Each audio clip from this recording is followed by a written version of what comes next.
안녕하세요. 반자칭 영어 학습 전문가 상변 선생님입니다. 오늘은 저번에 말씀드렸던 올바른 사전 선택에 대한 이야기를 말씀을 드리도록 하겠습니다. 사전이 다른 게 있겠어? 좋은 사전은 그냥 두꺼운 사전이지. 이런 생각을 하시는 분들이 많으실 것 같아요. 근데 사전에 대해서 잘 모르시는 부분들이 분명히 있습니다. 그 모르시는 부분이 어떻게 보면 사전 선택에서 가장 중요한 기준이거든요. 그래서 오늘은 그 부분을 제가 설명을 드리도록 할게요. 보미들, 사전이 두 개가 있는데 똑같은 단어를 찾았어요. 근데 그 똑같은 단어를 찾았는데 품사가 다르다면 어떤 생각하실 것 같으세요? 그러니까 예를 들어서 many라는 단어가 있죠. many라는 단어가 있는데 이 단어를 어떤 사전에서 찾아봤어요. 그러니까 부모님들이 보셨던 영한 사전들이 대부분 그럴 겁니다.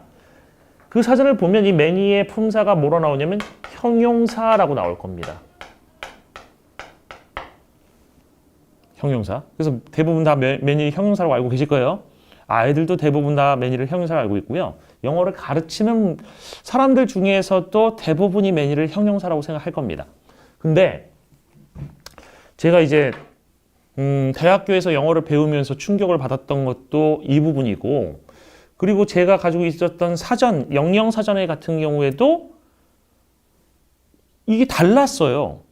그러니까 many를 찾으면 영영사전에는 many를 뭐라고 써놓냐면 DET라고 써 있습니다. 형용사는 adjective라고 해서 ADJ 또는 그냥 A자를 쓰거든요. 약자로다가. 근데 DET라는 것은 adjective가 아니에요. 형용사가 아닙니다. 그럼 DET는 뭘까? determiner라는 단어고요. determiner는 우리나라 말로는 한정사라고 얘기를 해요.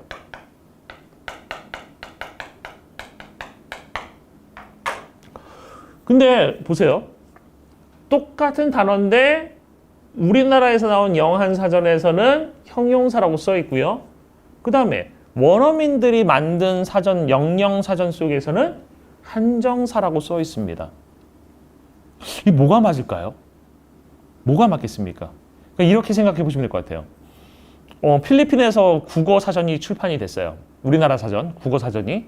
근데 필리핀에서 출판된 국어 사전이랑 우리나라에서 최고 권위를 갖고 있는 국어 사전이랑 딱 봤는데 어떤 단어의 정의나 이런 것들이 달라요. 그럼 어느 게 맞을까요? 당연히 필리핀이 아니겠죠. 우리나라에서 나온 것이 맞겠죠. 왜냐하면 국어를 쓰는 게 한국 사람이니까. 마찬가지 생각을 보면 이거 당연히 그러면 이 한정사가 맞는 거 아니야? 라는 생각을 하실 수가 있으실 거예요. 제가 잠깐만 요거에 대한 설명을 드려볼게요. 그러니까 이렇게 생각하세요. 하나를 나타내는 말의 영어에서 어라는 거 있잖아요. 부정관사라고 배우셨죠? 그 다음에 둘, 어를 쓰거나 원을 쓸 수 있고요. 둘이면 two를 쓰면 되고요. 셋이면 three를 쓰면 되고요. 그 다음에 100이면 100를 쓰면 되잖아요. 근데 그냥 많다라고 하면 many를 쓰면 됩니다. many는 이런 숫자적인 개념입니다. 그러면 이 숫자적인 개념을 표현하는 어라든지 one이라든지 two라든지 three라든지 100이라든지 many라든지 이런 것들은 속성이 똑같은 단어들이고요. 이런 것들은 그냥 수를 나타내는 것이지 어떤 사물의 속성을 나타내는 것은 아니기 때문에 형용사라고 부르기에는 문제가 있는 것들이에요. 그래서 영영사전에 나와 있는 한정사라는 정의가 올바른 정의가 됩니다. 그래서 사실 사전을 제 생각에는 영영사전을 보는 게 좋아요. 영영사전을. 영한사전하고 영영사전이 다르다고 하면 영영사전을 따라가는 게 가장 좋습니다. 근데 문제는 뭐냐? 사전을 보는 사람들이 영어를 잘해서 사전을 보는 사람은 거의 없을 거 아닙니까? 원어민들 같은 경우 사전 잘 안 볼 거 아닙니까? 그죠? 영어를 학습하는 사람이라서 사전을 보는 거거든요. 우리나라 사람들도 국어를 쓰는 데 있어서 큰 문제 없잖아요. 부모님들 국어 사전 보시나요? 아니죠. 그냥 평상시 써온 그 어휘를 가지고 계속 쓰시는 거죠. 그것처럼 영어를 학습하기 때문에 이걸 보는 건데 이 정의라든지 이런 데 있어서 문제가 있는 거라고 하면 역효과가 날 수 있는 부분이 또 생길 수가 있어요. 그래서 제 생각은 영영사전을 보되 영어를 학습하는 데 있어서 힘든 분들, 그러니까 영어가 지금 실력이 그렇게 높지 않은 분들 같은 경우는 영영사전을 보시는 게 적절하지도 않습니다. 그래서 이제 나온 대안이 영영한 사전이라는 게 있어요. 영영한 사전. 영영풀이가 되어 있고 거기에 한국어 설명이 덧붙는 사전이에요. 근데 이거는 좀 이것도 저도 아닌 느낌이 있어요. 이것도 아니고 저것도 아니다라는 느낌이 있습니다. 그래서 가장 좋은 사전이 뭘까에 대한 생각을 많이 해봤는데요. 영영한이 아니라 영영사전의 그 영어 설명 부분을 아예 한국어로 바꿔버린 사전이 나오기 시작했습니다. 꽤 오래전에. 그래서 옥스퍼드에서 나온 영영사전을 그 한국어 설명으로 바꿔놓은 옥스퍼드 영한사전이라는 게 있었습니다. 이게 제가 생각하는 사전 중에 가장 좋은 사전이에요. 학습자가 보기에. 근데 문제가 있습니다. 절판됐어요. 그럼 선생님 대안이 없습니까? 종이 사전의 대안이 또 하나가 있습니다. 능률 영어사에서 나온 롱맨 영한 사전이라는 게 있어요. 이제 롱맨 영영 사전을 한국어로 번역한 사전이라고 생각하시면 됩니다. 제가 뭐 지금 이 말씀드린 사전의 회사들과 어떤 이해관계도 없음을 미리 밝혀드릴게요. 저는 그런 협찬 없습니다. 근데 종이 사전을 보라고 하면 아이들이 보겠습니까? 종이 사전은요, 저도 잘 안 봅니다. 그러니까 종이 사전은요, 찾는 데 시간이 너무 많이 걸려요. 그러니까 아이들이 단어장을 좋아하는 이유는 그냥 단어장을 찾을 이유가 없어. 그냥 외우면 되는 거니까, 순서대로. 필요한 것만 딱 모아놨다고 생각하니까. 근데 사전은요, 앞에서부터 외우면 이건 가다가 힘들어요. 이거는 무슨 단어 퀴즈쇼 나가는 거 아니면 할 게 아닙니다. 그래서 사전은 일단 내가 모르는 단어라든지 아니면 알지만 제대로 몰랐던 것들 이런 걸 찾기 위해서 쓰기 위해서 자주 찾아봐야 되는데 찾는 시간이 너무 오래 걸립니다. 물론 이것도요, 많이 찾다 보면 나름 재미도 있었어요. 저는 이제 고등학교 때 영어 공부할 때 이런 게 있었어요. 그러니까 사전 옆에 보면 ABCD 표시가 되어 있거든요. ABCD 이렇게 시작하는 단어 표시가 되어 있었는데 요 정도의 그 단어가 있겠지. 쫙 핍니다. 그 단어가 나와요. 그때 쾌감은 정말 최고죠. 그런 쾌감이 있었던 것도 있었어요. 종이 사전을 쓰면서. 그리고 이게 손때가 계속 묻고 사전을 계속 넘기다 보면 그거 아세요? 사전에 탄성 생기는 거?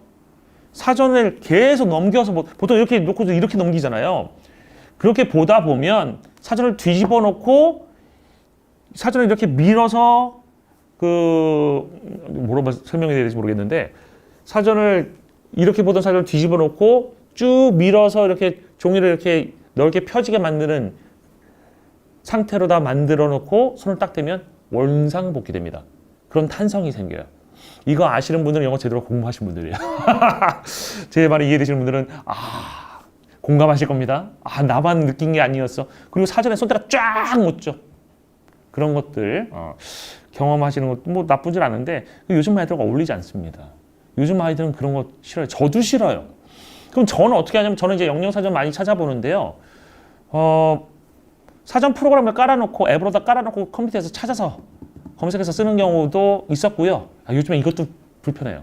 그러니까 앱으로 깔아놓는 사전이 보통 한 3개 정도밖에 없거든요. 롱맨, 콜린스, 코빌, 캠브리지 이렇게 3개 정도를 깔아놓고 쓰는데 가끔은 옥스퍼드도 보고 싶고 옥스퍼드 종이사전 집에 있습니다. 맥밀란 종이사전 저는 영영사전이 한 7권 정도 있는데 한 번에 보고 싶어요. 그러면 이제 바로 구글에서 딕셔너리 한 다음에 그 단어를 치면 쫙 나오거든요. 그래서 찾아보는데 아이들은 그렇게 할 필요는 전혀 없죠. 그러면 어떻게 하는 게 아이들에서 가장 좋을까? 제가 아까 말씀드렸잖아요. 가장 괜찮은 사전은 영영사전을 해석해서 영어로 바꾼 사전이다. 이거를 서비스해 주는 곳이 있습니다. 그곳이 네이버예요.